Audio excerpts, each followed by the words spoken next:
ডাকাত তোমার পিছনে ঘুরবে, তোমার আত্মীয় সেজে ইমানের ডাকাত তোমার পিছনে ঘুরবে।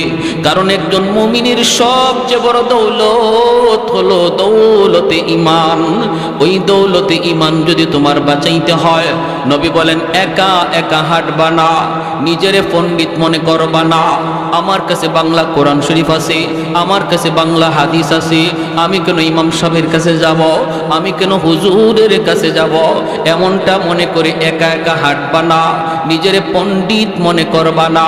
নবী বলেন যদি তুমি একা একা হাঁটো, নিজে নিজেই বুঝো, তাহলে ওই ইমানের ডাকাত অল্পতেই তোমাকে পথভ্রষ্ট বানাবে, ছুবল দিবে, ছুবল।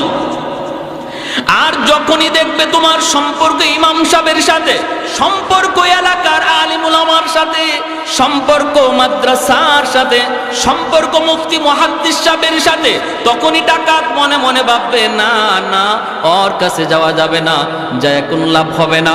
আমি যা বলবো সাথে সাথে হুজুরকে বলে দিবে, আর হুজুর সাথে সাথে তারে আরেক পানি ভরা দিয়া দিব, ঠিক না? আমার ফানি ভরা এখানে চলবে না, তখনই আর পারবে না। দেখবেন আমাদের সমাজে যারাই ভিন্ন ভিন্ন মত লইয়া হাজির হয়, ভিন্ন ভিন্ন মত লইয়া, ভিন্ন ভিন্ন নামাজ লইয়া, ভিন্ন ভিন্ন জুম্মা লইয়া, ভিন্ন ভিন্ন জানাজা লইয়া হাজির হয়, এদেরকে যদি খালি আপনি বলেন ভাই আমি এত কিছু বুঝি না, চলো মুফতি সাহেবের কাছে যাই, তখনই কি বলবে শুনবেন? তখনই কব আমার পেটে তো একটা মুসর মারছে, বাথরুম থেকে আসি, কইব আমার একটু সমস্যা আছে, একটু আসি। যেই খালি আপনি বলবেন হুজুরের কাছে চলেন, হাফিজ সাহেবের কাছে চলেন, শাইখুল হাদিস সাহেবের কাছে চলেন, মুফতি সাহেবের কাছে চলেন, তখনই তারে দেখবেন হে জিন হয়ে গেছে, আর তারে খুঁজে পাওয়া যায় না। আর যখনই দেখবো আপনি একা, মাশাআল্লাহ কম বুঝেন না, তখনই সে আপনার সুযোগ নিবে। একটু জবান খুলে জিকির করি, এরপরে সামনের দিকে আগাবো। জরুরি একটা বয়ান আমার সামনে রয়েছে, মনোযোগ কার কার আছে একটু হাত উঠে আল্লাহকে দেখান। আল্লাহ প্রতিটা হাতকে তুমি কবুল করো। লা ইলাহা ইল্লাল্লাহ, লা ইলাহা ইল্লাল্লাহ, লা ইলাহা ইল্লাল্লাহ, লা ইলাহা ইল্লাল্লাহ, জোরে লা ইলাহা ইল্লাল্লাহ,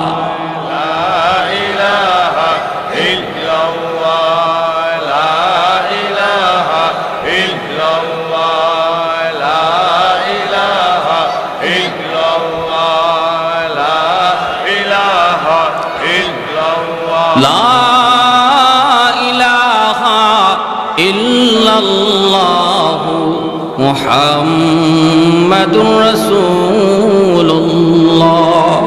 একটু জোরে সুরে বলি সাল্লাল্লাহু আলাইহি ওয়াসাল্লাম। আল্লাহ পাক বলেন বন্ধু আপনি জানায় দিন, যারা আমি আল্লাহকে পেতে চায় তারা যেন আপনার অনুসরণ করে, আপনার তাবেদারি করে। যদি ওরা আপনার অনুসরণ করেই জীবনটারে চালায়, তখন আমাকে তালাশ করে বের করা লাগবে না, বরং আমি আল্লাহ তারে তালাশ করে বের করে নিব। প্রসঙ্গ চলছে মহব্বতের। আল্লাহ কথা বলছেন ইত্তেবার, ভালো করে শুনবেন। উলামায়ে কেরাম যারা আছেন তারা বুঝতেছেন, আপনারাও একটু বুঝবেন। কথাটা হলো বন্ধু তুমি বলে দাও, তারা যদি আমি আল্লাহকে ভালোবাসতে চায়, তারা যেন তুমি নবীকে ভালোবাসে। কথাটা এমন হওয়ার কথা ছিল, কিন্তু আল্লাহ পাক এমন বলেন নাই। আল্লাহ বলছেন তারা যেন তোমার অনুসরণ করি, তোমার তাবেদারি করে।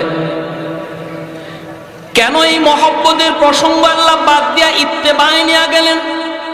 মুফাসসিরিনে কেরাম তাফসীরের কিতাবের ভিতরে লিখেন আল্লাহ পাক এই কথা বইলা আমাদেরকে বাঁচাইছেন। যদি আল্লাহ বলতেন আমি আল্লাহকে যদি ভালোবাসতে চাও, আমার বন্ধুকে তোমরা ভালোবাসো, তাহলে আমাদের কোনো উপায় ছিল না, কারণ নবীকে ভালোবাসার মতো কোনো যোগ্যতাই আমাদের নাই। আল্লাহ যেন বুঝাইতে চাইলেন না বন্ধু না, ভালোবাসা আমার বান্দাবান্দির কাম নয়। ওদেরকে বলো তারা যেন তোমার অনুসরণ করে, তোমাকে ভালো যা বাসার বাসবো তো আমি আল্লাহ, কারণ তোমাকে ভালোবাসার যোগ্যতা আমি আমার বান্দা বান্দিকে দেই নাই। ভালোবাসা পুরাটা রাখছি আমি আল্লাহ আমার কুদরতি কলিজা। সুবহানাল্লাহ, আর একটু জোরে বলেন না। মহব্বত করবে নবীকে কে? আল্লাহ বলেন ভালোবাসবো তো আমি আল্লাহ, আমি আল্লাহ ভালোবাসবো শুধু আমি আল্লাহ, কারণ আমার কাছে ভালোবাসা আছে। ও বন্ধু, তোমাকে ভালোবাসার মতো ভালোবাসা বান্দা বান্দির কাছে নাই। সুবহানাল্লাহ। তাদেরকে শুধু তাদেরকে বলো তারা যেন তোমার অনুসরণ করি। তুমি যেভাবে খাও সেভাবে যেন খায়, তুমি যেইভাবে পোশাক পরেছো তারা যেন সেই পোশাকটা পরে, তুমি যেইভাবে চেহারার নমুনা ধরেছো তারা যেন তার চেহারাটাও এই নমুনায় বানায়। তুমি যেভাবে নামাজে পাবন্দি ছিলা তারাও যেন এইভাবে নামাজে পাবন্দি হয়। তুমি যেভাবে পর্দা মাইনা চলছো বন্ধু, বলে দাও তারাও যেন এইভাবে পর্দা মাইনা চলে। তুমি যেইভাবে গান বাজনা থেকে দূরে ছিলা বন্ধু, বলে দাও তারাও যেন তাদের জীবনটারে গান বাজনা থেকে দূরে রাখে। যদি এইভাবে তারা চলে, চলতে যাইয়া কিছু ভুল ত্রুটি হয়ে যাবে, ভুল ত্রুটি হয়ে যাবে, আমি আল্লাহ তাদের ভুল ত্রুটিগুলা মাফ কইরা আমার রহমতের কুলে টেনে নিব। আমার পর্যন্ত আসতে পারবে না, আমি আল্লাহকে পাওয়ার জন্য আমার পর্যন্ত আসতে পারবে না। যদি তোমার অনুসরণ কইরা হাঁটা শুরু করে, আমি আগায়া গিয়া কুলে তুইলা নিব। যেইভাবে মা সন্তানকে হাঁটা শিখায়, হাঁটা শিখানোর সময় সন্তান রে মা দূর থেকে সাইরা দেয়, সাইরা দিয়া মা ডাকতে থাকে বাবা আও, বাবা আও। বাচ্চাটা মা পর্যন্ত আসতে পারবে না, মা ভালো করে জানে, বাবা ভালো করে জানে বাচ্চাটা মায়ের পর্যন্ত হেঁটে আসতে পারবে না। এরপরও ডাক দেয়, বাচ্চাটা এক কদম দুই কদম দিয়েই ঠাস করে মাটিতে পড়ে যায়। কয়া ডাক দেয়, আম্মা কয়া ডাক দেয়। তখন দুই কদম দিলে পরি বাবা দৌড় দিয়া, মা দৌড় দিয়ে কুলে তুইলা কয় বাবা এই যে মারে তুমি ধরে ফেলছো, এই যে মারে ধরে ফেলছো, বাবারে ধরে ফেলছো। মূলত মা দৌড় দিয়ে আগায় নিছে। আল্লাহ কয় বন্ধু তুমি জানাও, যারা তোমার পথ দইরা তোমার নমুনা দইরা আমি আল্লাহকে পাওয়ার জন্য একটু হাঁটা শুরু করবে, আমার পর্যন্ত আসতে পারবে না, বাকি আমি আল্লাহ আগায়া গিয়া তারে আমার কুলে তুলে নিব, আমি যা তাকে আমার কুলে তুলে নিব। ইউহিব্বুকুমুল্লাহ, আমি আল্লাহ তারে আমার কুলে নিব, আমি তারে ভালোবাসবো, আমার পর্যন্ত আসতে পারবে না, আমি আমার কাছে নিয়ে নিব। ভাইরা সাহাবায়ে কেরাম রাদিয়াল্লাহু তাআলা আনহুম, তারা তো কিছুটা নজির দেখায় গেছেন, কিছুটা নজির। অষ্টম হিজরির একটা মর্মান্তিক ঘটনা আপনাদেরকে শোনাই। আল্লাহর নবী, রহমতের নবী, বিভিন্ন রাষ্ট্রপ্রধানের কাছে তিনি দাওয়াত দিয়ে চিঠি দিতেছেন। এইভাবে নবী রোম সম্রাটের কাছেও চিঠি লিখলেন, কিন্তু হারিস ইবনে উমাইর রাদিয়াল্লাহু তাআলা আনহু, ওনাকে ওই রোমের সম্রাটের লোকেরা ওনাকে গ্রেফতার করে সম্রাটের দরবারে নিয়ে ওনাকে হত্যা করল। নবীর একজন দূত হারিস ইবনে উমাইর রাদিয়াল্লাহু তাআলা আনহু ওনাকে হত্যা করল। হাতগুলি কেটে দিল, পা কেটে দিল, চোখ উপড়ে ফেলল, চিঠিটা টুকরা টুকরা কইরা নিজের পায়ের তলে ফেলে দিল। অথচ এই চিঠির মধ্যে আমার নবীর নাম লেখা ছিল, নবীর নাম লেখা ছিল মুহাম্মাদুর রাসূলুল্লাহ।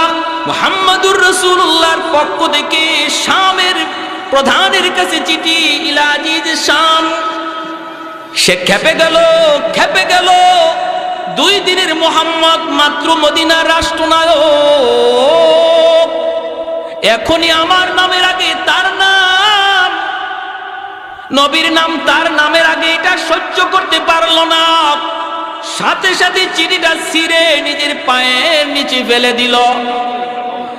আর নবীর সাহাবী হযরত হারিস ইবনে উমাইর রাদিয়াল্লাহু তাআলা আনহুকে হত্যা করলো, হাত পা গুলি কেটে দিল। আল্লাহর নবী রহমতের নবীর কাছে এই খবর যেই মাত্র নবীর দরবারে আসলো, আমার নবী সইতে পারেন না। নবীজির চোখ থেকে দর দর করে পানি পড়ে নবী কান্দেন আর বলেন, আমার হারেসের তো কোনো দোষ ছিল না, আমি তো তারে দুধ বানায় পাঠাইছি, দুধের তো কোনো দোষ নাই। অপরাধ যদি করি আমি নবী করছি, আমার হারেসরে কেন মারল?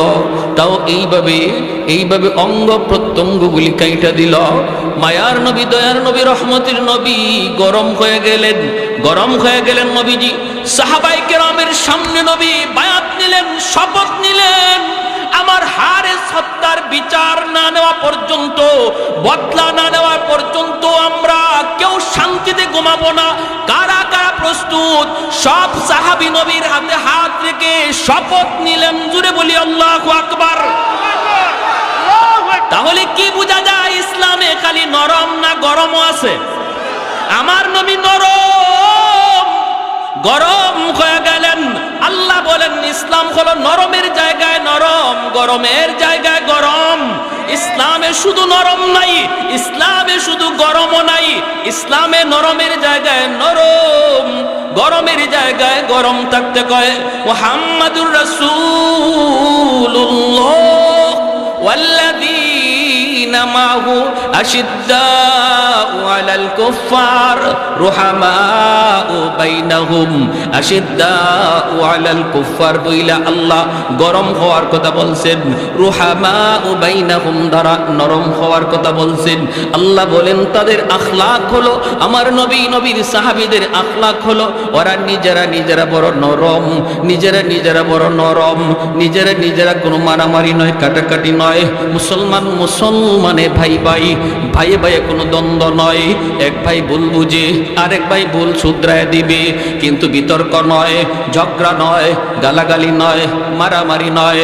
মুসলমানের সম্পর্ক হলো ইমানের সম্পর্ক, ইমানের সম্পর্ক হলো রক্তের সম্পর্কের চেয়ে আরো গভীর, ঠিক কিনা? ইমানের সম্পর্ক রক্তের সম্পর্কের চেয়ে আরো গভীর, আরো গভীর। এজন্যই তো আবু বকর সিদ্দিক সন্তানকে বলেছিলেন বদরের যুদ্ধে, আবু বকর সিদ্দিক রাদিয়াল্লাহু তাআলা আনহু আমার নবীর পক্ষে, আর আবু বকর সিদ্দিক রাদিয়াল্লাহু তাআলা আনহুর সন্তান আবু জাহেলের পক্ষে। বাপ বেটা দুইজন দুই দিকে যুদ্ধ করতে নামছেন। পরবর্তীতে এই সন্তান মুসলমান হয়েছেন। মুসলমান হওয়ার পরে বলতেছেন, আব্বা বদরের ময়দানে আপনি 3 বার আমার তলোয়ারের নিচে পড়ছেন, এরপরও আমি তলোয়ার চালাই নাই। আবু বকর সিদ্দিক বলে, কসকি তুই কয়বার? বলে 3 বার। কেন তুই চালালি না? কারণ আপনি আমার আব্বা, কেমন করে তলোয়ার চালাই?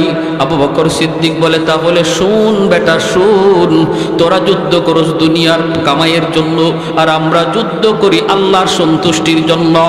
আমাদের কাছে আল্লাহর মহব্বত সন্তানের মহব্বতের চেয়ে বেশি। আমি আবু বকর বলতেছি, খোদার কসম, 3 বার নয়, যদি 1 বার আমার তলোয়ারের সামনে পড়তি বাবা, আমি 2 টুকরা করে দিতাম। কারণ আমি আমার আল্লাহকে আমার সন্তানের চেয়ে বেশি ভালোবাসি। আমার দ্বীনকে, ইসলামকে আমি আমার সন্তানের চেয়ে ভালোবাসি। আমি ইসলাম যতদিন মানবে এই সন্তান ততদিন মানব। ইসলাম মানবে না, সে যদি সন্তান হয় তারে সন্তান মানি না, বাপও হয় বাপ মানি না। ইসলাম মানে না, যদি নেতা হয় নেতা মানি না। আওয়াজ দিয়ে জোরে বলেন। নেতা মানি ততক্ষণ যতক্ষণ ইসলাম মানে, নেত্রী মানে ততক্ষণ যতক্ষণ আল্লাহ রসুল মানে। আমি ততক্ষণ পর্যন্ত দল করি, দল যতক্ষণ ইসলাম মানে। যেদিন দল ইসলাম মানবে না, দল করি না। যেদিন নেতা নেত্রী ইসলাম মানবে না, আমার আল্লাহ রসুল নিয়ে কথা বলবে, নেতা নেত্রী মানি না, এর নাম হলো মুসলমান। প্যারে হাজিরিন, এটা হলো রুল। মাল ইমান ইয়া রাসূলুল্লাহ, ইযা সাররাতকা হাসানাতুকা ওয়া ইযা সাআতকা সাইয়্যাতুকা ফাআনতা মুমিন। নবী রুল বানায় দিলে স্কেল, এই স্কেল দিয়ে তুমি তোমার ইমান মাপো। ইমান আছে না নাই তুমি নিজে বুঝবা। ইসলামের পক্ষে কথা শুনলে যদি তোমার দিলে ভালো লাগে, বুঝবা তোমার ইমান আছে। ইসলামের বিপক্ষে কথা শুনলে যদি মনে কষ্ট লাগে, বুঝবা ইমান আছে। আর ইসলামের বিরুদ্ধে কথা শুনলে যদি তোমার কলিজায় ব্যথা না লাগে, কারণ যে বলছে সে তোমার বাপ, সে তোমার ভাই, সে তোমার বন্ধু, সে তোমার নেতা, সে তোমার নেত্রী, এজন্য তার কথায়ও তুমি ব্যথা পাইছো না। অথচ কথাটা আমার নবীরে হিট দিয়া কইছে, আমার আল্লাহরে হিট দিয়া কইছে, তারপরও তুমি তোমার অন্তরে ব্যথা লাগলো না। বুঝতে হবে কপালে নামাজ পড়া তুমি দাগ ফালাইতে পারো, কিন্তু আমার নবীর স্কেল বলে তোমার ঈমান নাই, ঈমান না। বছরে বছরে হজ করো, কোনো অসুবিধা নেই। দল বড় না ইসলাম বড়? আওয়াজ আসতে কোন জোরে কোন না কেন? দল বড় না ইসলাম বড়? আমরা কেউ কি কথা বলি, আল্লাহ আমার মরণ যেন যেই দল করি দলের উপরে হয়? কেউ এই কথা কয়? বিএনপির কেউ এই কথা বলে, আল্লাহ বিএনপি করতে করতে যেন মরি, আল্লাহ আওয়ামী লীগ করতে করতে যেন আওয়ামী লীগ নাম লইতে লইতে যেন মরি, এই কথা কেউ বলে? কি আল্লাহ মরণ যেন আমার ইমানের হালে হয়, ঠিক কিনা? তাহলে বোঝা গেল দল বড় না ইমান বড়? নেতা নেত্রী বলো না ইসলাম বড়? এর নাম হলো ইমান, এর নাম হলো। যদি এই ইমান নিয়ে তুমি যাইতে পারো রে যুবক, ত্রুটি তোমার থাকলেও নবী শাফাতের জন্য রেডি। এতটুকু নির্ভেজাল ইমান নিয়ে যদি যাইতে পারো রে যুবক, আমার নবী তোমার শাফাতের জন্য রেডি। বেজাল কিছু নিয়ে যায় না। বাইরা বন্ধুরা জন্য বলতেছিলাম, ওই যে হারিস ইবনে উমাইর রাদিয়াল্লাহু তাআলা আনহু, মায়ার নবী খেপে গেলেন। নরম নবী, এত নরম দিলের নবী খেপে গেলেন। নবী খেপে বলতেছেন, সাহাবীরা হাতে হাত রেখে শপথ নাও। সব সাহাবী শপথ নিলেন। আল্লাহর নবী বলতেছেন, শুনেছি ওরা 2 লক্ষ মদিনা আক্রমণের জন্য আসতেছে। আমি 3000 সেনাবাহিনী প্রস্তুত করলাম। 3000-এর মধ্যে নবী বলেন 4 জন সেনাপতির নাম ঘোষণা করব, 3 জনের নাম বলবো, 4th জনের নাম বলবো না। এই 4 জন, যে 3 জনের নাম বলবো, এই 3 জন অবশ্যই যুদ্ধে যাবে, আর বাকিরা মন চাইলে যাইও, না চাইলে আমার বাধা নাই। তবে আমি নবী বলতেছি, আমার আল্লাহ বলেছেন এই যুদ্ধে দুশ্মন 2 লাখ হলেও মুসলমানের বিজয় হবে। ভাইরা বন্ধুরা, আল্লাহ নবী বলেন আজকের যুদ্ধের প্রথম সেনাপতি হবে আমার কলিজার টুকরা সন্তান, নবীজির সন্তান, পালক পুত্র সন্তান যায়েদ ইবনে হারেসা। আমার নবী দয়ার নবীর পালক পুত্র যায়েদ ইবনে হারেসা নবীজি এই যুদ্ধের সেনাপতি, প্রথম সেনাপতি বানাইলেন। যুদ্ধের নাম হলো জঙ্গে মুতা। ইসলামের ইতিহাসের অনেক বড় এক যুদ্ধ, অনেক বড় এক যুদ্ধ। নবী বলেন, সাহাবীরা রে, আমি তোমাদের সাথে এই যুদ্ধে যেতে পারবো না। আমি মদিনায় থেকে গেলাম, কারণ বিভিন্ন রাষ্ট্রপ্রধানের কাছে চিঠি লিখছি, চিঠি লিখতে হবে, উত্তর আসবে, উত্তর দিতে হবে। আমি তোমাদের সাথে এই যুদ্ধে যেতে পারলাম না। তোমরা যুদ্ধে যাবা, কিন্তু আমি নবী না গেলেও আমার মন দিল তোমাদের সাথে। দেহটা থাকবে মদিনার মসজিদে, দিলটা থাকবে তোমাদের সাথে।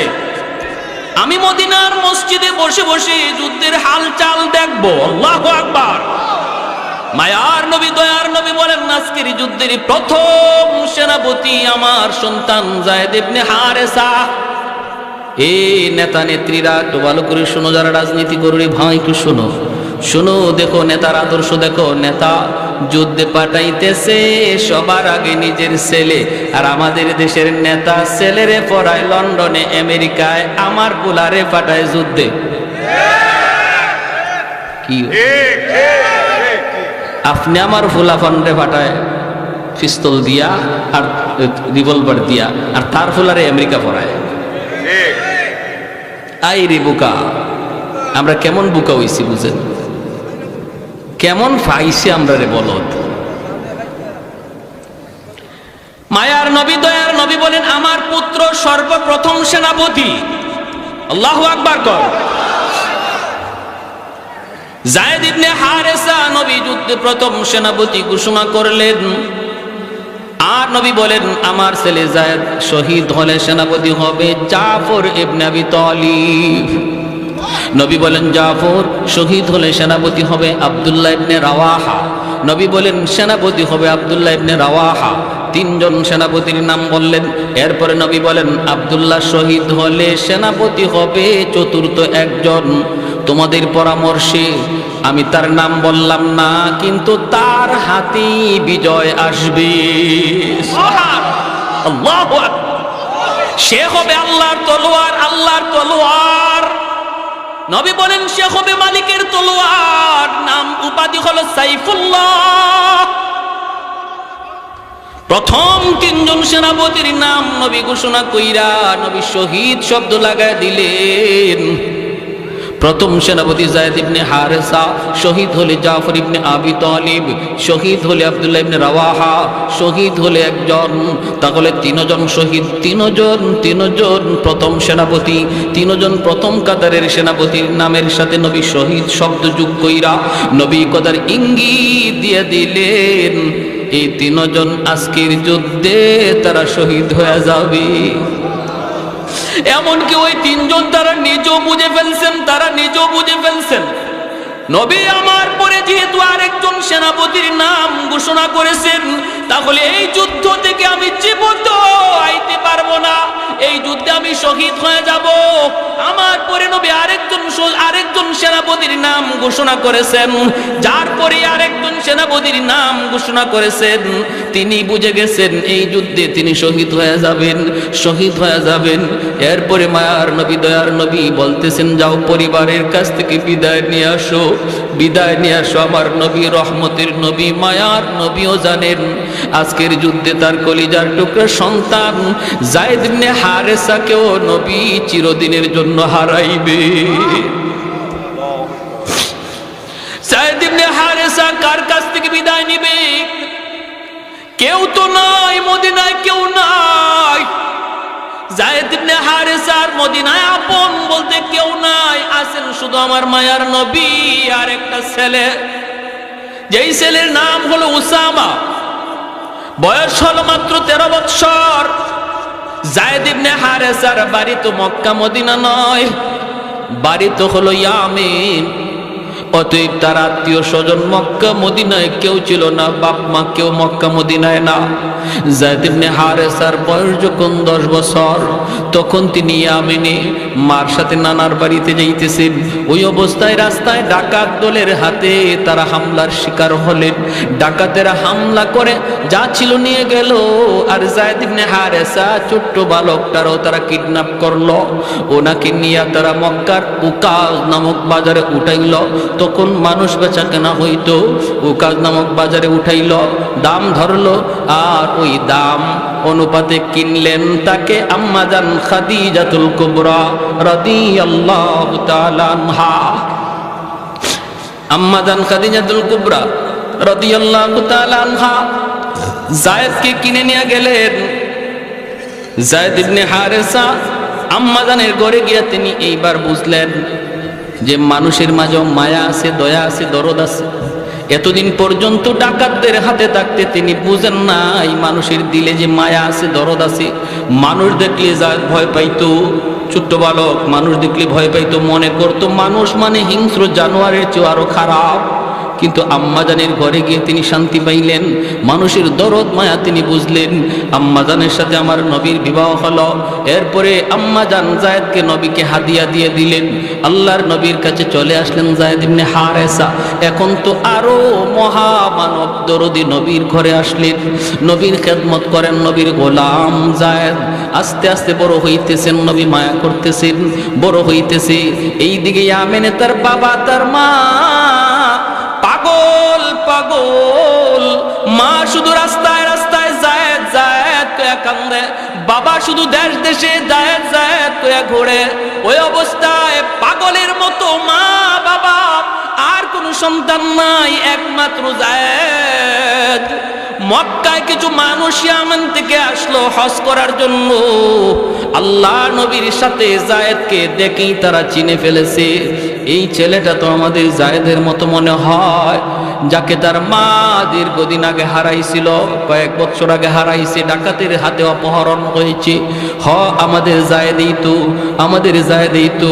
ইয়ামেনের লোকগুলি তারা বাড়িতে যাওয়ার পর যায়েদের আব্বাকে যায় জানাইল, তোমার সন্তান জায়েদকে আমরা পাইছি বলে কোথায়? মক্কায় মুহাম্মদের কাছে। যাও তুমি মুহাম্মদের কাছে যাও, মুহাম্মদের গোলাম, মুহাম্মদের গোলাম।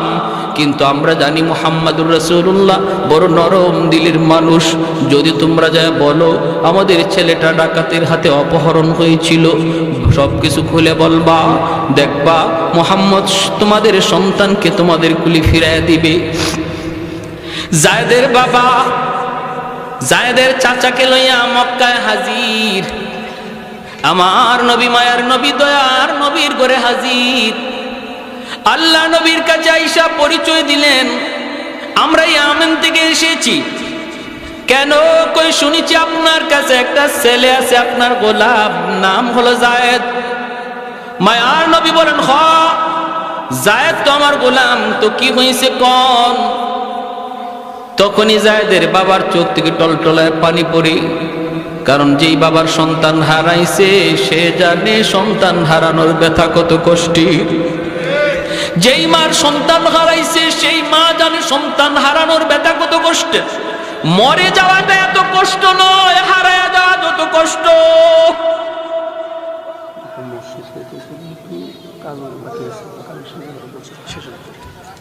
মরে যাওয়াটা এত কষ্টের নয়, হারায়া যাওয়া যত কষ্টের।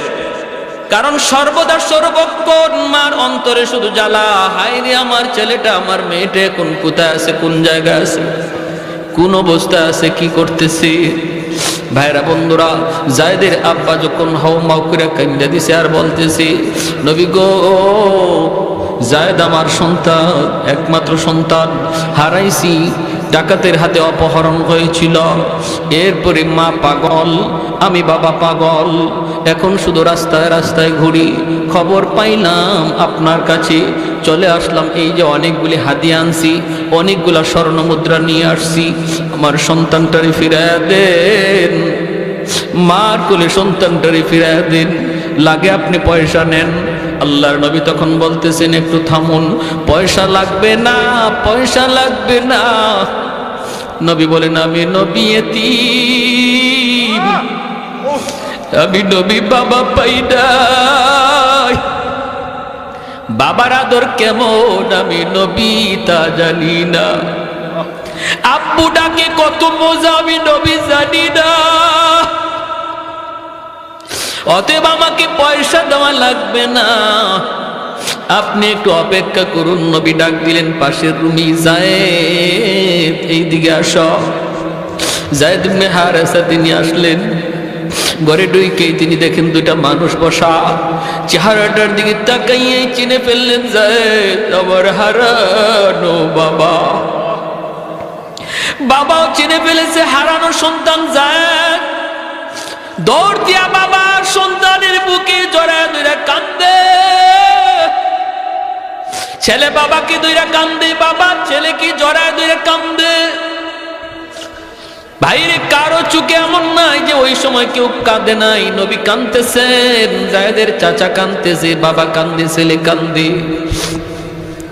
আল্লাহর নবী রহমতের নবী তখন বলতেছেন, জায়েদ তুমি চিনছো ওনারা কারা? জায়েদকে নবী কো চিনে ফেলেছি, আমার আব্বা, আমার চাচা। আল্লাহর নবী বলেন, জায়েদ তোমার আব্বু আসছে তোমাকে নিয়ে যাওয়ার জন্য, তোমার মা তোমার জন্য পাগল পারা হয়ে রাস্তায় রাস্তায় ঘুরে, তুমি চলে যাও বাবার সাথে। ও জায়েদ যদি বাবার সাথে যেতে চাও, মায়ের কাছে ফিরত যাইতে চাও, যেতে পারবা। আর যদি আমি নবীর কাছে থাকতে চাও, আমি তোমাকে দূরে সরায়া দিব না। আমি নবীর কাছে যদি থাকতে চাও, আমি তোমাকে আগলে রাখবো। যদি বাপ মার কাছে যাইতে চাও, যেতে পারো। অপশন দুটোটা আল্লাহর নবী দিয়া দিলেন। এইবার জায়েদ ইবনে হারেসা সিদ্ধান্ত নিবেন, বাপ মার কাছে যাবেন না, নবীর কাছে থাকবেন। মাথাটা নিচের দিকে দিয়া দিছেন। জায়েদের বাবা তাকায় তাকায় কাঁদতেছে। কিছুক্ষণ বাবার দিকে তাকায় মাথাটা নিচু করে ফেললেন। এরপরে আমার দয়ার নবীর চেহারার দিকে তাকাইছেন, আর চোখ ফিরান না। কান্না শুরু করছে আর বলতেছে, নবী গো, আজ থেকে 10 বছর আগে আমি হারাইছি, বাবা হারাইছি, মা হারাইছি। ডাকাতদের হাতে থাকতে আমি বুঝতাম না মানুষ এত মায়াশীল হয়, মানুষের দিলে এত দরদ, এত মায়া। কিন্তু আপনার কাছে আসার পর আমি মার আদর, বাবার আদর, দুনু আদর আপনার কাছে পাইছি। আমার বাবার আদর, মায়ের আদর দুটোটা পাইছি গো নবী। অতএব আমি যায়েদ সিদ্ধান্ত নিয়েছি বাকি জীবন আমি আপনার কদমে থাকতে চাই, আমি আপনার কদমে থাকতে চাই, আপনার কাছে থাকতে চাই। আল্লাহ নবীর সাথে সাথে যায়েদকে বুকে জড়ায় নিলেন, কারণ আমার নবীর মনের ইচ্ছাও ছিল এটা। নবী বুকে জড়ায় নিলেন আর বলতেছেন চলো। কয়া নবী টান দিয়া মসজিদ ঘর থেকে বের হইয়া এক দৌড়ে নবী সাফা পাহাড়ের উপরে এসে উঠলেন। ওইটা নবী আরবের মানুষকে, মক্কার মানুষকে নাইকে বলেন, এরে মক্কার মানুষ দেখো, শুনো শুনো, এতদিন পর্যন্ত তোমরা জানতা যায়েদ আমার গোলাম, আজ তোমাদেরকে সাক্ষী রেখে বললাম যায়েদ আজকে থেকে আজাদ।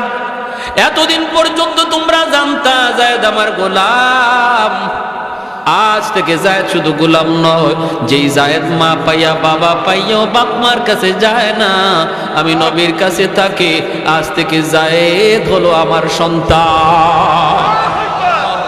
আর একটু জোরে সুবহানাল্লাহ। कौनैने मुख्तार खुदा तुमको बनाया, उम्मत का निगाहबान खुदा तुमको बनाया, तकबीर में कलमा में नमाजों में यज़ा में है नाम इलाही से मिला नाम मुहम्मद, है नाम इलाही से मिला नाम मुहम्मद। महबूब ने कहा सल्ली अला नाम मुहम्मद, आकों की जिया दिल की जिला नाम मुहम्मद, आकों की जिया दिल की जिला नाम मुहम्मद। फरमाते ही आदम को मुझे खुल्द तरी में लकहा हुआ तू बाब मिला नाम मुहम्मद, लकहा हुआ तू बाब मिला नाम मुहम्मद। একটু জোরে সুরে আল্লাহু আকবার। ওই যায়েদ ইবনে হারেসাকে মায়ার নবী যুদ্ধের প্রথম সেনাপতি বানাইলেন। কোন যুদ্ধের প্রথম সেনাপতি বানাইলেন? ভাইরা আমার, এরপরে হইল কি? নবী বলতেছেন দ্বিতীয় নম্বর, যায়েদ ইবনে হারেসা নবীর কাছ থেকে বিদায় নিলেন। নবীজির কাছ থেকে বিদায় নিয়ে এইবার আল্লাহর নবীর কাছ থেকে বিদায় নিয়ে চলেন উসামার কাছে গেলেন। যাইয়া উসামার কাছে যাইয়া বলতেছেন, 13 বৎসরের বালক উসামা ডাক দিয়া বলতেছেন, বাবা এই দুনিয়ায় তুমি ছাড়া আর নবী ছাড়া কেউ নাই, নবীর কাছ থেকে বিদায় নিয়েছি, বাবা তুমি বাবাকে বিদায় দাও। 13 বছরের বালকের কাছ থেকে তিনি বিদায় নিতেছেন। উসামা কাঁদতেছেন আর বাবা বলতেছে, বাবারে যদি কোনোদিন বাবার কথা ইয়াদ হয়, শামের রাস্তার আশেপাশে বাবার কবর খুঁজে নিও। সাহাবায়ে কেরাম কিভাবে নিজের কবরগুলা কোথায় বানাইছেন? সোয়া লক্ষ সাহাবী বিদায় হজের বাসন, অথচ 10,000 সাহাবীর লাশ, 10,000 সাহাবীর কবর মক্কা মদিনায় পাওয়া যায়।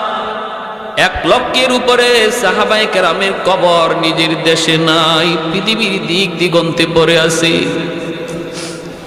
ভাইরা বন্ধুরা, ছেলেকে বাবা বলতেছে, বাবা ছোট্ট ছেলেকে বলতেছে, বাবা কোনোদিন যদি বাবার কথা ইয়াদ হয়, শামের রাস্তার আশেপাশে বাবার কবর খুঁজে নিও। কারণ বাবা জানে এই যুদ্ধ থেকে বাবা জীবিত ফিরবে না, কারণ নামের শেষে নবী শহীদ শব্দ লাগায় দিছে। জাফর ইবনে আবি তালিব বিদায় নিতে বাড়িতে গেলেন, যা দেখেন বিবি কোরআন তিলাওয়াত করেন। ছোট্ট 2টা বালক, মোহাম্মদ আব্দুল্লাহ 4 বছর 6 বছরের 2টা বালক মার পাশে বসে বসে নিরিবিলি মার কোরআন তেলাওয়াত শুনতেছে। জাফর ইবনে আবি তালিব পাশে যায় দাঁড়ায় বলতেছে, বিবি গো একটু সময়ের জন্য কোরআন তেলাওয়াত বন্ধ করো গো বিবি। বিবি বন্ধ করছে। এরপরে তিনি বলেন, বিবি, নবী আমাকে আজকের যুদ্ধের 2 নম্বর সেনাপতি ঘোষণা করেছেন। বিবি গো, বিদায় দাও, হয়তো আর কোনোদিন দেখা হবে না। আল্লাহর তৈরি জান্নাতে তোমার সাথে আল্লাহ সাক্ষাৎ করাবে। ও বিবি, আমি শহীদ হয়ে গেলে আমার 2টি এতিম বাচ্চারে লালন পালন কইরো। আমার 2টি এতিম বাচ্চা তোমার আমানতে দিয়ে গেলাম, তাদের লালন পালন কইরো।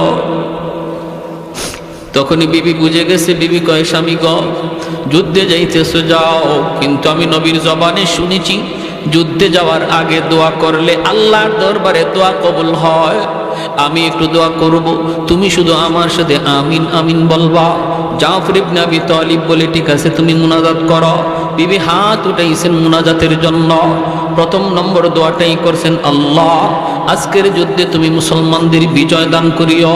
জাফর ইবনে আবি তালিব বলেন, আমিন। বিবি সাহেব দোয়া করে, স্বামী আমিন বলে। সুবহানাল্লাহ, জোরে কোন। এ মুসলমানের ঘর কিভাবে সাজাইবা একটু খেয়াল করো রে যুবক। ও মুসলমান, ঘরটা কেমন করে সাজাইবা একটু খেয়াল করো। আজকে স্বামী নামাজ পড়ে, স্ত্রী নামাজ পড়ে না। আজকে বাবা নামাজ পড়ে, সন্তান নামাজ পড়ে না, এমন আসেনি না নাই? জোরে কর। না না, দেখো আমার নবীর যুগের ইতিহাস দেখো। বিবি যদি ফজরের সময় আগে উঠছে, স্বামীকে আগে তারপরে ঘুম থেকে জাগাইছে। স্বামী যদি আগে উঠছে, বিবিকে ঘুম থেকে জাগাইছে। বাবা যদি উঠছে, সন্তানকে ঘুম থেকে জাগাইছে। কিন্তু আজকে আমরা কি, আমি আমাকে বাঁচার জন্য পাগল, কিন্তু সন্তানের ফিকির নাই, পরিবারের ফিকির নাই। আল্লাহ বলে, কু আনফুসাকুম ওয়া আহলিকুম নারা। নিজে শুধু নয়, পরিবারকেও বাঁচাও। 2 নম্বর দোয়া করে, মালিক এই যুদ্ধে দুশ্মন হাজারেরও নয়, লক্ষের উপরে। মুসলমান সংখ্যায় কম, তুমি মুসলমানের মনোবল বাড়ায় দিও। জাফর ইবনে আবি তালিব বলেন, আমিন। 3 নাম্বার দোয়া করতেছি, বিবি, আল্লাহ আমার ছোট 2টা বাচ্চা, আল্লাহ আমার ছোট 2টা বাচ্চা, এই বাচ্চার মুখের দিকে তাকাইয়া আল্লাহ আমার স্বামীর তার বাচ্চাদের কাছে তুমি জীবিত ফিরিয়ে দিও। সাথে সাথে জাফর ইবনে আবি তালিব আমিন বলা দূরের কথা, হাতটা নামায়া ফেলছেন। তলোয়ারের বাট দিয়ে বিবির হাতটা আস্তে করে নামায়া দিতেছে। বিবি গো, হাতটা নামাওয়ার মুনাজাত লাগবে না। তোমার 3টা দোয়ার 2টা দোয়া আল্লাহর কাছে কবুল হবে, 3 নাম্বার দোয়া কোনোদিন কবুল হবে না। কারণ আমার মায়ার নবী জবান দিয়ে আমার পরে আরেকজন সেনাপতির নাম বলেছেন। আমার পরে আরেকজন সেনাপতির নাম নবী ঘোষণা করেছেন। এতেই বোঝা যায় এই যুদ্ধে আমি আর জীবিত ফিরব না। যেই যুদ্ধে সেনাপতি জীবিত ফিরে, এই যুদ্ধে 2য় সেনাপতির নাম নবী নেয় না। ভাইরা বন্ধুরা, এই বইলে জাফর আর কথা বাড়াইলেন না। বিবির কাছ থেকে বিদায় নিয়ে বের হয়ে যাবেন। এমনি 4 বছরের বাচ্চাটা মোহাম্মদ আব্দুল্লাহ বাবার হাতে ধরছে, বাবার জামা ধরে কয়, আব্বু সামনে ঈদ আসতেছে। বন্ধু বান্ধবদের অনেকেরই দেখলাম তাদের বাবা মা নতুন কাপড় কিনে দিছে। আব্বু তুমি বুঝি বাজারে যাইতেছো আমাদের জন্য ঈদের কাপড় কিনবা? জাফর আকাশের দিকে মুখটা উঠাইয়া চোখের পানিটা মুছে বাচ্চারে বুঝাইতে দেন না, জবাব দিলেন না। শুধু এতটুকু বুঝলেন, মালিক আমার অবুঝ বাচ্চাটারে তুমি বুঝতিও, আমার ভাষায় কোনো বুঝ নাই। এই বলে চলে গেলেন। 3 নাম্বার সেনাপতি আব্দুল্লাহ ইবনে রাওয়াহা মাত্র বিয়ে করেছেন, নতুন বিবির সাথে এখনো বাসর ঘর হয় নাই। ওই অবস্থায় ডাক এসেছে মদিনা থেকে, মদিনার মসজিদে নববী থেকে। যাইয়ে খবর পেলেন 3 নাম্বার সেনাপতি। আবার তারপরে আরেকজন সেনাপতিও নবী বলেছেন, আব্দুল্লাহ ইবনে রাওয়াহা। তিনিও বুঝলেন এই যুদ্ধে তিনি শহীদ, জীবিত ফিরবেন না। অথচ বিয়ে করেছেন, নতুন বিবির চেহারাটা পর্যন্ত এখনো দেখেন নাই। ঘোড়ার পিঠে সওয়ার এ যুবক, দিলটা নরম করে কিছু কথাগুলি শুনো। আজকে তোমার কারণে আমার কারণে যে ইসলামের ক্ষতি হয়ে যায়, কিয়ামতের ময়দানে এই সাহাবীদের সামনে কেমন করে মুখ দেখাইবা? তাদের সামনে কেমন করে মুখ দেখাইবা? ঘোড়ার পিঠে সওয়ার হইয়া আব্দুল্লাহ ইবনে রাওয়াহা দরজার পাশে যাইয়া ঘরে না ঢুইকা আওয়াজ দিতেছেন, বিবি আজকের যুদ্ধে তোমার স্বামী 3 নম্বর সেনাপতি, বিবি গো অনুমতি দাও, যুদ্ধে যাবার অনুমতি দাও। বিবি বলতেছে, স্বামী গো একটা বারের জন্য তুমি শুধু আন্দরের ভিতরে আসো, আমি তোমার চেহারাটা এক নজর দেখব, যেন কিয়ামতের ময়দানে চেহারা দেখা স্বামীকে চিনতে পারি। আব্দুল্লাহ ইবনে রাওয়াহা কয়, না গো বিবি না, আমি ভিতরে ঢুকবো না। দেখেন পর্দা কতটুকু। বিবি তো ওই সময় ঘর থেকে বের হইলেই তিনি দেখতে পারতেন স্বামীরে, কিন্তু পর্দা লঙ্ঘন হবে বিদায় আন্দরের ভিতর থেকে বের হয় নাই। আমার এই এলাকার মা বোনের একটু দিলটা নরম করে কথাগুলি শোনো, কথাগুলি শুনো। নবীর যুগের মহিলাদের ভিতরে পর্দার কি পরিমাণ গুরুত্ব ছিল। আব্দুল্লাহ ইবনে রাওয়াহা কয়, না না, আমি ঘরে ঢুকবো না গো বিবি, তোমার চেহারা যদি আমি দেখি, আমি শুনেছি তুমি মদিনার সবচেয়ে সুন্দরী নারী, আরবের ভিতরে তুমি অনেক সুন্দরী, তোমার চেহারাটা যদি আমি দেখি, যুদ্ধের ময়দানে তোমার মায়াবী চেহারা আমার চোখের সামনে ভেসে উঠতে পারে, যদি চেহারা ভেসে উঠে যুদ্ধ করতে আমার ব্যাঘাত ঘটবে। না গো বিবি, আমি দেখতে পারলাম না। কিয়ামতের ময়দানে আল্লাহ তোমার আমার পরিচয় করা দিব, জান্নাতে পরিচয় হবে, পরিচয়। এই বইলে তিনি রওনা দিয়ে দিলেন, বাইরা যুদ্ধে চলে গেলেন। 3 জন সেনাপতি, এইদিকে আমার নবী মসজিদে নববীতে, মায়ার নবী তিনি তো মসজিদে নববীতে বসে যুদ্ধের হালচাল দেখতেছেন। টিভির পর্দার মতো আল্লাহ যুদ্ধের চিত্রটা নবীর সামনে তুলে ধরেছেন। যেরকম সুবহানাল্লাহ। নবী কান্দেন আর বলেন, আমার যায়েদ ইবনে হারেসা শহীদ হয়ে গেছে, আমার যায়েদ শহীদ হয়ে গেছে। সেনাপতি জাফর ইবনে আবি তালিব, জাফর ইবনে আবি তালিব, নবী বলেন আমার জাফর শহীদ হয়ে গেছে। দুশমন তার ডান হাত কেটে ফেলেছে, বাম হাতে পতাকা ধরে রাখছেন, বাম হাতটাও দুশমন কেটে ফেলেছে। এরপরও তিনি পতাকা ফালান না, দুনো হাতের বাজু দিয়ে এইভাবে পতাকা ধরে রাখছেন। 3 নম্বর সেনাপতি আব্দুল্লাহ ইবনে রাওয়াহা তিনি আসছেন, জোর করেন পতাকা তিনি ছাড়েন না, অথচ জান নাই, পতাকা এমন ধরছেন ছাড়েন না। কোন রাওয়ায়াতে আসছে কামড় মাইরা পতাকা ধরে রাখছেন। আব্দুল্লাহ ইবনে রাওয়াহা পতাকা টানতেছেন, কামড় তো ছাড়ে না।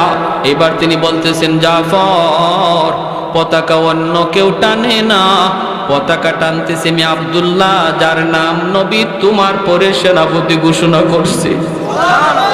বলা মাত্রই কামড়টা ছেড়ে দিয়েছেন, পতাকা হাতে নিছেন, যুদ্ধ করে করে শহীদ হয়ে গেলেন। 4 নম্বর সেনাপতি হলেন খালিদ বিন ওয়ালিদ, যার উপাধি হলো সাইফুল্লাহ। সুবহানাল্লাহ, জোরে বলেন। সেই খালিদ বিন ওয়ালিদের হাতে ইসলামের বিজয় আসলো। কিভাবে আসলো? কম কথা শেষ করে দিব, শুধু একটা আবদার আপনাদের কাছে, এতটুকু ত্যাগ, এতটুকু কোরবানি যে সাহাবায়ে কেরাম দ্বীনের জন্য করছেন, আমাদেরও কিছু কোরবানির যদি সময় আসে, প্রয়োজন পড়ে, কারা কারা প্রস্তুত আছে? আল্লাহ তুমি প্রতিটা হাতকে কবুল করে একটা নারায় লাগান।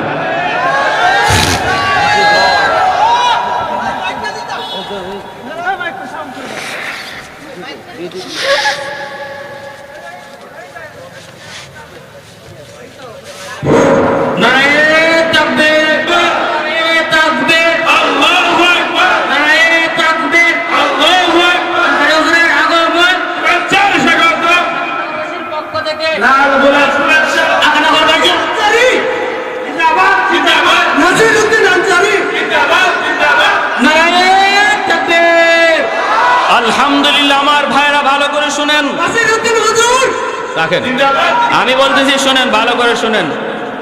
ইসলামের জন্য, দ্বীনের জন্য সাহাবায়ে কেরামের যে কোরবানির ইতিহাস আমরা শুনলাম, দিলের মধ্যে চোট লাগছে না লাগছে না?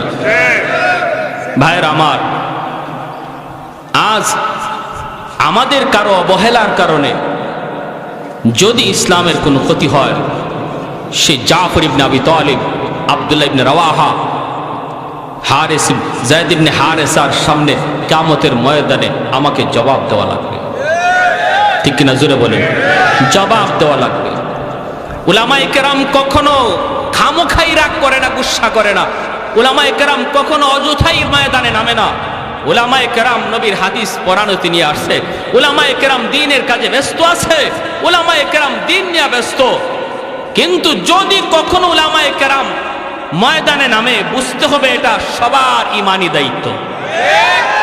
আরে হাজিরিন, আমরা বলি তোমরা তোমাদের দায়িত্ব চালাও, তোমরা তোমাদের পদে আসো, আমাদের কোনো মাথা ব্যথা নাই। তুমি মেজর মেজরগিরি করো, তুমি ডাক্তার ডাক্তারি করো, তুমি ইঞ্জিনিয়ার ইঞ্জিনিয়ারি করো, তোমাদের বিষয় নিয়ে আমাদের কোনো মাথা ব্যথা নাই। কোনো আলেম মেজরের সাথে টক্কর দিতে যায়ও না, কোনো ডাক্তারের সাথে কোনো আলেম ডাক্তারি বিদ্যা নিয়ে তর্কতে যায়ও না, কোনো ইঞ্জিনিয়ারের সাথে কোনো আলেম টক্করে যায়ও না। তুমি কেন আলেমদের সাথে টক্কর দিতে আসো?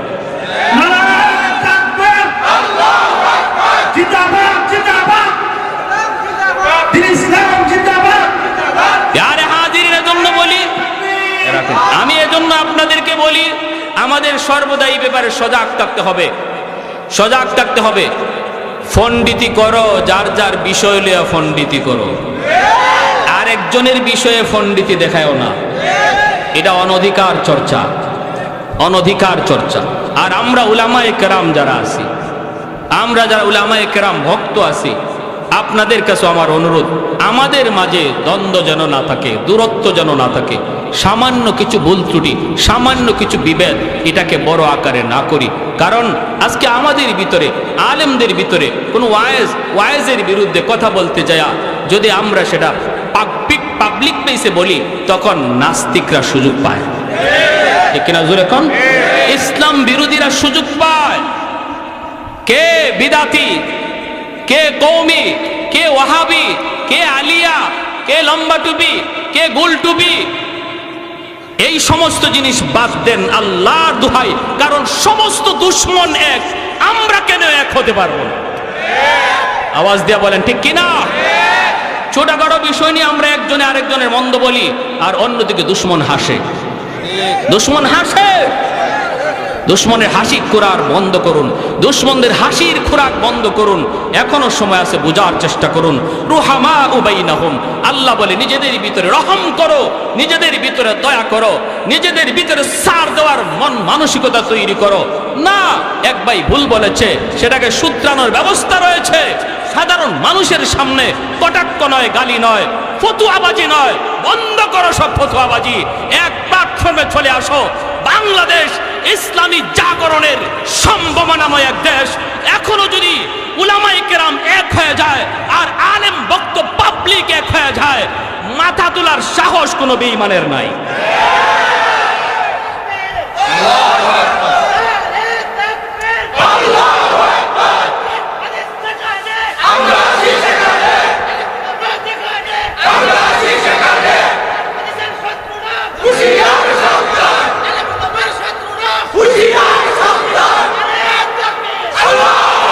মাশাআল্লাহ, আমার ভাইয়েরা বন্ধুরা, এই মসজিদের জন্য আমি আপনাদের কাছে একটু কুরবানি, এরপরে ঘটনাটা শেষ করে মোনাজাত দিয়ে দিব ইনশাআল্লাহ। মসজিদের জন্য কিছু চাওয়া হয়েছে, আল্লাহর ঘর মসজিদের জন্য। আর হবে না এখন? বলেন মসজিদের জন্য কি কি কি কি লাগবে? এটা কর।